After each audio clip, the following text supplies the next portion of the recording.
But let me go back to something on the neuroscape that I think one patient said really well.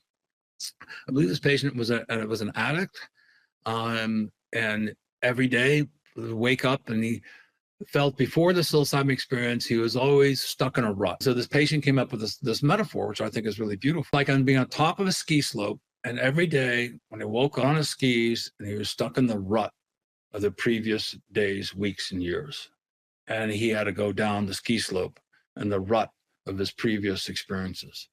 After psilocybin, he says someone groomed the slopes because he was free to explore. And at Yale, the tobacco study that was done, small study, 67% of tobacco addicts with 2 experiences were free of tobacco smoking 1 year later. And one of the patients described that they woke up the next day, they look at the cigarettes and go, why would I want to do this? It's harmful to me.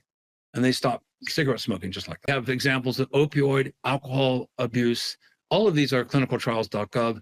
I also populate a website for scientists and physicians, mushroomreferences.com. So mushroomreferences.com, you can see it's probably over 1,000 pages long now, but there's hundreds, I think, of scientific articles, many of them on psilocybin that you can look up these studies directly at mushroomreferences.com. It's unbranded. It's just for scientists. It's just I'm populating a database because physicians have so little time. Scientists, you just need to get to the core material. So there's a good search engine there. You can go to mushroomreferences.com, look up many of these studies. So now you ask, why would the psilocybin mushrooms produce this? Well, it's not an insecticide because many psilocybin mushrooms rot with maggots, and flies lay eggs and become maggots. So it's not very good as that, but it's very good at preventing slugs and snails eating the mushrooms.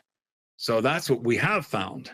It has this ability of preventing, and that makes sense because flies would spread spores and slugs would eat the mushrooms when they're young, so spores cannot be liberated. So that could be, but more than one thing can be true, right? It's not necessarily just one thing.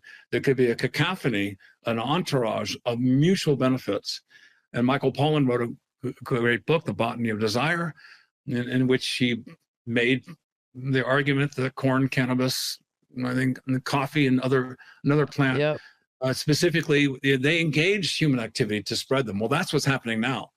Psilocybin mushrooms are being grown by so many people around the world. It has an evolutionary benefit